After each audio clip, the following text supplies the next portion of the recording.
روزے میں انجیکشن کا حکم۔ روزے کی حالت میں انجیکشن کے سلسلے میں اول دو باتیں قابل غور ہیں۔ نمبر ایک انجیکشن کی صورت کے بارے میں اس کا کیا اثر روزے پر پڑتا ہے۔ نمبر دوسری قابل غور بات یہ ہے کہ انجیکشن کس مقصد کے لیے لگایا جا رہا ہے اور مقصد کے مختلف ہونے کے لحاظ سے اس کے شرعی حکم میں کیا فرق پڑتا ہے۔ جہاں تک پہلے مسئلے کا تعلق ہے، اہل طب نے بھی یعنی کہ ڈاکٹرز نے بھی یہ بات واضح کر دی اور مشاہدہ بھی ہے کہ انجیکشن میں سے بعض براہ راست گوشت میں اور بعض گوشت پوست کے درمیان میں اور بعض راست طور پر پیٹ میں اور اکثر رگوں میں لگائے جاتے ہیں۔ لہٰذا اب غور یہ کرنا ہوگا کہ ان میں سے کون سے انجیکشن کا کیا حکم ہے۔ اس کا جواب یہ ہے کہ انجیکشن کا رگوں میں دیا جائے یعنی کہ نسوں میں دیا جائے جیسے عام بیماریوں کے اندر ہوتا ہے، یا گوشت یا پوست میں لگایا جائے جیسے ذیابیطس کے مریضوں کو انسولین پوست کے اندر لگاتے ہیں، یا پیٹ میں لگایا جائے جیسے کتا کاٹے ہوئے کو پیٹ میں لگاتے ہیں۔ سب کا حکم ایک ہے کہ ان سے روزہ فاسد نہیں ہوتا۔ اس مسئلے میں اگرچہ فقہائے معاصرین کے مابین اختلاف واقع ہوا ہے، تاہم جمہور علماء کا فتویٰ فیصلہ یہ ہے کہ اس کا روزہ باقی ہے، فاسد نہیں ہوگا، ٹوٹے گا نہیں۔ حضرت مولانا مفتی عزیر الرحمن صاحب رحمۃ اللہ علیہ نے فتویٰ دارالعلوم میں، حضرت مولانا حکیم الامت اشرف علی تھانوی رحمۃ اللہ علیہ نے امداد الفتویٰ میں، اور حضرت مولانا محمد شفیع صاحب رحمۃ اللہ علیہ نے اپنے متعدد فتویٰ اور رسالہ آلات جدیدہ کے شرعی احکام اور رسالہ کلمۃ القوم فی الانجیکشن فی الصوم میں اسی کو اختیار فرمایا ہے۔ اسی طرح علماء عرب میں سے اکثر کی رائے یہی ہے۔ علامہ شیخ عبداللہ ابن بعد، شیخ العثیمین، شیخ فوزان رحمۃ اللہ علیہ وغیرہ نے اسی کو اختیار کیا ہے۔ وجہ یہ ہے کہ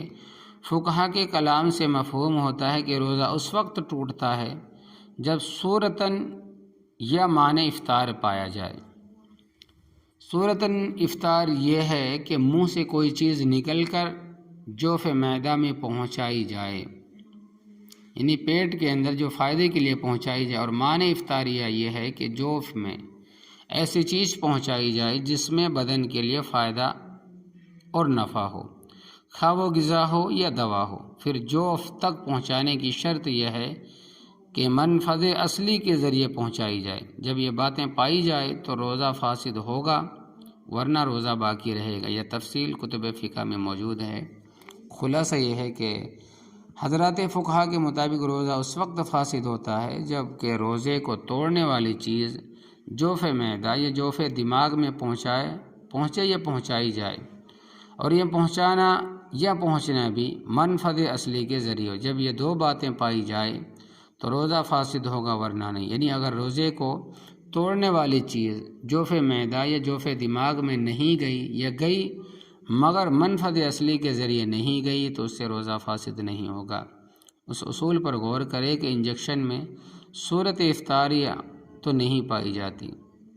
کیونکہ انجیکشن میں منہ سے دوا نہیں پہنچائی جاتی بلکہ یعنی کہ پیٹ کے ذریعے سے جوف معدہ یعنی کہ پیٹ کے ذریعے سے جو اندر پہنچائی جائے پیٹ کے اندر۔ فرماتے ہیں کہ انجیکشن میں منہ سے دوا نہیں پہنچائی جاتی بلکہ جیسا کہ معلوم ہے کہ رگوں یا گوشت سے دوا داخل کی جاتی ہے۔ ہاں، انجیکشن میں معنی افطار پائے جاتے ہیں کیونکہ بدن کے لیے فائدہ مند چیز دوا یا غذا جوف میں پہنچائی جاتی ہے، مگر اس کی جو شرط ہے کہ یہ پہنچانا منفذ اصلی کے ذریعے ہو، یہ بات اس میں متحقق نہیں۔ اس کے لیے انجیکشن سے روزہ فاسد نہیں ہوتا۔ فقہا کے کلام میں اس کی بہت لمبی مثالیں ہیں۔ معنی افطار پائے جانے کے باوجود منفذ اصلی کے ذریعے جوف میں نہ پہنچنے کی بنا پر اس کو غیر مفسد مانا گیا ہے، یعنی کہ منہ کے ذریعے سے نہیں پہنچانے کی وجہ سے غیر مفسد مانا گیا ہے۔ فقہا روزے میں سرما لگانے کی اجازت دی ہے، اگرچہ سرمے کا اثر حلق میں محسوس ہو، کیونکہ یہ سرما حلق میں کسی منفذ اصلی سے نہیں پہنچتا بلکہ مسامات سے پہنچا، یعنی کہ جلد سے پہنچا، اور آنکھ میں اور معدے یا دماغ کے مابین کوئی منفذ نہیں۔ علامہ کاسانی رحمۃ اللہ علیہ بدائع الصنائع میں آنکھوں میں سرما ڈالنے کے مسئلے پر بحث کرتے ہوئے اس کے جواز کی دلیل اس طرح بیان کرتے ہیں، اور علامہ شامی رحمۃ اللہ علیہ سرما لگانے کے مسئلے پر وجہ بیان فرماتے ہیں کہ ان عبارات سے صاف طور پر معلوم ہوا کہ محض جوف میں کسی چیز کا پہنچ جانا مفسد صوم نہیں ہے، یعنی کہ روزہ توڑنے والی چیز نہیں ہے، بلکہ منفذ اصلی سے پہنچنا مفسد صوم ہے، اس لیے کہ سرما اگرچہ آنکھوں میں ڈالنے کے بعد حلق میں محسوس ہو، اس سے روزہ فاسد نہیں ہوتا۔ فقہا نے روزے کی حالت میں سر میں تیل ڈالنے اور اعضائے بدن پر تیل لگانے کو جائز کہا ہے، حالانکہ اس سے تیل بدن کے اندر پہنچتا ہے اور اس کی تری اور اندر محسوس بھی کی جاتی، مگر چونکہ منفذ اصلی سے نہیں پہنچتا اور اصلی وعین چیز نہیں پہنچتی بلکہ اس کا اثر پہنچتا، اس لیے اس کو مفسد صوم نہیں مانا گیا، اس سے روزہ نہیں ٹوٹے گا، یعنی تیل ویل لگانے سے بھی روزہ نہیں ٹوٹے گا۔ چنانچہ علامہ قاسانی رحمۃ اللہ علیہ کہتے ہیں اور علامہ شرنب لالی رحمۃ اللہ علیہ لکھتے ہیں کہ غسل کرنے یا پانی سے بھگا ہوا کپڑا سر یا بدن پر لپیٹنے سے بھی روزہ فاسد نہیں ہوتا، نہیں ٹوٹتا، حالانکہ اس عمل سے پانی کی ٹھنڈک و تری داخل بدن محسوس ہوتی ہے۔ وجہ اس کی بھی یہی ہے کہ اس کا اثر بدن میں جو محسوس کیا جاتا ہے وہ دراصل مسامات کے ذریعے پہنچتا ہے، جلد کے ذریعے، کسی منفذ اصلی سے نہیں پہنچتا۔ علامہ شامی رحمۃ اللہ علیہ کہتے ہیں کہ فقہاء کرام نے لکھا ہے اگر کسی کو پیٹ میں یا سر کے اندر زخم ہو جائے اور وہ اس زخم میں اندر دوا پہنچائے تو اس سے اس کا روزہ فاسد ہو جائے گا، لیکن اس کے علاوہ کسی اور جگہ زخم ہو اور وہاں دوائی لگائی جائے تو اس سے روزہ فاسد نہیں ہوتا۔ علامہ نصفی رحمۃ اللہ علیہ نے کنز الدقائق میں فرمایا کہ اس کی وجہ یہ ہے کہ پیٹ کا زخم جس کو جائفہ کہتے ہیں، اس میں دوا ڈالنے سے وہ جوف معدے میں پہنچائی جاتی ہے، یعنی کہ منہ کے ذریعے سے پیٹ میں پہنچائی جاتی ہے، اور سر کے اندر دماغ کے زخم میں دوا ڈالی جائے تو وہ جوف دماغ میں پہنچتی ہے، اس لیے اس کو مفسد قرار دیا کہ اس سے روزہ ٹوٹے گا، یعنی دماغ میں اگر دوا پہنچائی جائے تو روزہ ٹوٹے گا۔ مرد کی پیشاب گاہ میں اگر کوئی دوا ٹپکائی جائے، مرد کے پیشاب کی جگہ میں اگر کوئی دوا ٹپکائی جائے اور وہ مثانے تک پہنچ جائے، یعنی کہ جو کپورے ہیں وہاں تک پہنچ جائے، تو فقہا میں اختلاف ہے کہ اس سے روزہ فاسد ہوگا، یعنی امام ابو حنیفہ اور امام محمد رحمۃ اللہ علیہ فرماتے ہیں کہ روزہ فاسد نہیں ہوگا، اور امام ابو یوسف رحمۃ اللہ علیہ فرماتے ہیں کہ اس سے روزہ فاسد ہو جائے گا۔ اس اختلاف کی وجہ یہ ہے کہ مثانہ اور جوف بطن میں کوئی منفذ اصلی ہے یا نہیں، اس میں اختلاف ہے۔ امام ابو حنیفہ رحمۃ اللہ علیہ کہتے ہیں کہ ان دونوں میں کوئی راستہ منفذ نہیں ہے، جبکہ امام ابو یوسف کہتے ہیں کہ ان میں منفذ ہے، فائدہ ہے۔ یہاں قابل غور بات یہ ہے کہ یہ بات ہر کس و ناقص محسوس کرتا ہے کہ پیشاب معدے ہی سے چل کر مثانے میں آتا ہے، یعنی پیٹ سے چل کر جو پیشاب ہے وہ کپوری میں آتا ہے۔ امام ابو یوسف رحمۃ اللہ علیہ نے اس سے یہ سمجھا کہ دونوں کے درمیان منفذ ہے، اس لیے پیشاب معدے سے مثانے میں آتا ہے، پیٹ سے کپوری میں آتا ہے، مگر امام ابو حنیفہ رحمۃ اللہ علیہ نے کہا کہ نہیں، بلکہ پیشاب کے معدے سے مثانے میں آنا منفذ سے نہیں بلکہ مسامات سے ہوتا ہے، جلد سے ہوتا ہے، وہ مسامات سے رس کر مثانے میں جمع ہوتا ہے، اور اس کی دلیل یہ ہے کہ پیشاب واپس معدے میں نہیں جا سکتا، اگر وہاں منفذ ہوتا تو جس طرح آیا تھا اسی طرح واپس بھی جا سکتا، مگر ایسا نہیں ہے۔ اسی طرح معلوم ہوا کہ اس مسئلے میں اختلاف دراصل جوف بطن و مثانے میں، یعنی کہ منہ کے ذریعے سے پیٹ میں یا مثانے میں کپورے میں منفذ کے ہونے اور نہ ہونے میں اختلاف پر مبنی ہے۔ اس سے اتنی بات معلوم ہوگی کہ اگر امام ابو یوسف رحمۃ اللہ علیہ کے نزدیک بھی یہ بات ثابت ہو جاتی کہ ان دو کے درمیان منفذ نہیں، تو وہ بھی یہی کہتے کہ اس سے روزہ فاسد نہیں ہوتا، اور امام ابو حنیفہ اور امام محمد رحمۃ اللہ علیہ کے نزدیک یہ محقق ہو جاتا کہ دونوں میں منفذ ہے، تو وہ بھی یہی فرماتے کہ روزہ فاسد ہو جائے گا۔ الغرض یہ بھی اس بات کی دلیل ہے کہ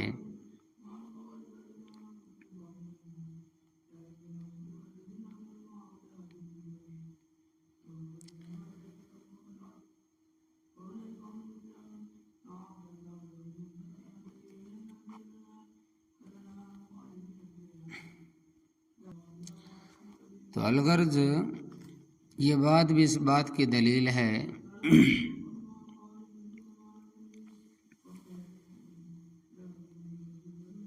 کہ مخارج اصلیہ و منافذ اصلیہ سے جو چیز ڈالی جائے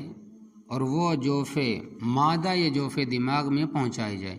منہ کے ذریعے سے پیٹ میں یا دماغ میں پہنچائی جائے، وہی مفسد صوم ہے، وہی روزے کو توڑنے والی چیز ہے۔ یعنی کہ منہ کے ذریعے سے جو جائے، منہ کے ذریعے سے جو دماغ میں جائے تو وہی روزے کو توڑنے والی ہے۔ بلکہ فقہا کلام سے یہ بات بھی صاف ہو جاتی ہے، کسی چیز کے مفسد صوم یعنی کہ روزہ کو توڑنے والے میں اصل جوف معدہ ہے،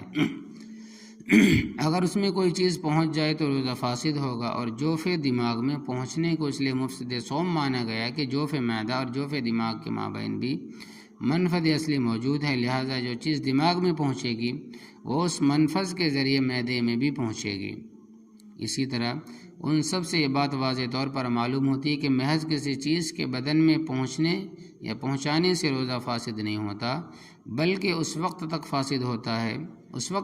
ہوتا ہے، یعنی اس وقت روزہ ٹوٹتا ہے جبکہ وہ باتیں پائی جائیں، جبکہ دو باتیں پائی جائیں، ایک یہ کہ وہ چیز جوف بطن میں پہنچے یعنی کہ منہ کے ذریعے سے پیٹ میں پہنچے، اور دوسرے یہ کہ منفذ اصلی کے ذریعے پہنچے۔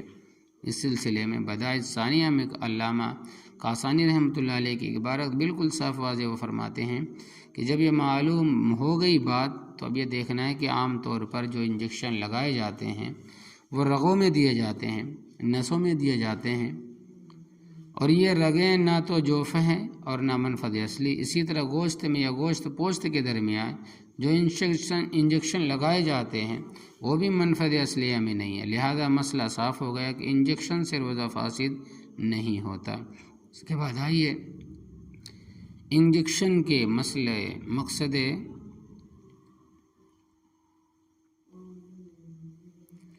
مقصد کے لحاظ سے انجیکشن کا حکم معلوم کرتے ہیں۔ انجیکشن کبھی تو بیماری میں ضرورت کی وجہ سے لیا جاتا ہے تاکہ اس کے ذریعے دوائی بدن میں پہنچائی جا سکے، اور کبھی محض اس لیے لیا جاتا ہے کہ بدن میں قوت و طاقت پیدا ہو تو اس کے لیے غذا پہنچائی جائے، مگر روزے کے فاسد ہونے یا ہونے کے لحاظ سے اس میں وہی بات آگے رکھنا چاہیے جو اوپر عرض کی گئی، انجیکشن منفذ اصلی سے نہیں دیا جاتا، اس لیے کہ انجیکشن کی کسی بھی صورت میں اس سے روزہ فاسد نہیں ہوتا، خواہ مقصد دوائی ضرورت ہو یا غذائی کی ضرورت ہو، کیونکہ روزے کے فاسد ہونے کی علت نہیں پائی گئی جیسا کہ تفصیلاً عرض کیا گیا۔ ہاں انجیکشن لگانے کے مقصد کے پیش نظر اس سے جائز ہونے یا مکروہ ہونے میں اختلاف ہو سکتا ہے کہ بلا ضرورت روزے میں انجیکشن لینا مکروہ ہوگا اور ضرورت میں لینا مکروہ نہیں ہے، اور ظاہر ہے کہ دوا تو ضرورت ہے مگر غذا روزے کی حالت میں کوئی ضرورت نہیں بلکہ روزے کی حقیقت کے خلاف ہے، لہٰذا اول صورت مکروہ نہیں اور دوسری صورت مکروہ ہوگی، یعنی کہ بغیر کسی مجبوری کے، بغیر کسی بیماری کے یوں ہی انجیکشن لینا تو مکروہ ہے۔ اور اس کی فقہی نظر یہ کہ فقہا نے لکھا ہے کہ روزے کی حالت میں اطمینان حاصل کرنے کی غرض سے، روزے کی حالت میں اطمینان یعنی سکون حاصل کرنے کی نیت سے غسل کرنے، بھیگے ہوئے کپڑے بدن پر یا سر پر لپیٹنے اور سر پر پانی ڈالنے کی امام ابو یوسف رحمۃ اللہ علیہ نے اجازت دی ہے، مگر امام ابو حنیفہ رحمۃ اللہ علیہ نے اس کو مکروہ قرار دیا، اور مکروہ ہونے کی وجہ یہ ہے کہ روزے میں اس طرح کرنا گویا بے چینی اور پریشانی کا اظہار ہے، اور یہ بات کراہت سے خالی نہیں ہے۔ امام شافعی رحمۃ اللہ نے لکھا ہے، اس سے دو باتیں معلوم ہوئی کہ ایک تو یہ کہ روزے میں پانی کا جسم پر یا سر پر ڈالنا، غسل کرنا، جسم پر کپڑا لپیٹنا مفتر صوم نہیں ہے، روزہ کو توڑنے والی اور روزہ کو کھولنے والی چیز نہیں ہے۔ دوسرے کہ امام صاحب رحمۃ اللہ علیہ نے اس کو مکروہ اس لیے کہا ہے کہ اس عمل سے عبادت سے بے چینی کا اظہار ہوتا ہے۔ میں کہتا ہوں کہ اسی طرح جب کوئی بلا ضرورت ایسا انجیکشن لیتا ہے جو غذا فراہم کرتا ہے تو اس سے بھی اگرچہ روزہ نہیں ٹوٹتا لیکن روزے سے پریشانی و بے چینی کا مظاہرہ ہوتا ہے، اس لیے مکروہ ہوگا۔ اس کے برخلاف دوا کے طور پر انجیکشن لینا ایک ضرورت ہے اور اس سے روزہ رکھنے میں سہولت ہوتی ہے اور پریشانی سے حفاظت کا سامان ہوتا ہے، اس لیے دوا کے طور پر لینا بلا کراہت جائز ہے، جیسے پانی سے تر کیا ہوا کپڑا سر یا بدن پر لپیٹنا ضرورت پر جائز ہے، اور اللہ کے رسول صلی اللہ علیہ وسلم بعض صحابہ سے ثابت بھی ہے۔ علامہ شامی رحمۃ اللہ لکھتے ہیں کہ اسی پر فتویٰ ہے کہ کیونکہ رسول اللہ صلی اللہ علیہ وسلم نے روزے کی حالت میں پیاس کی وجہ سے یا گرمی کی وجہ سے سر پر پانی ڈالا تھا، اس کو ابو داؤد نے روایت کیا ہے۔ اور ابن عمر رضی اللہ تعالیٰ عنہ روزے کی حالت میں کپڑا بھگو کر اپنے اوپر لپیٹ لیتے تھے۔ تو یہ وہ چیز ہے کہ انجیکشن لینے سے روزہ ٹوٹتا نہیں، اگر بیماری ہے تو لے سکتے ہیں، بیماری نہیں ہے تو اب اگر لیں گے تو روزہ مکروہ ہوگا۔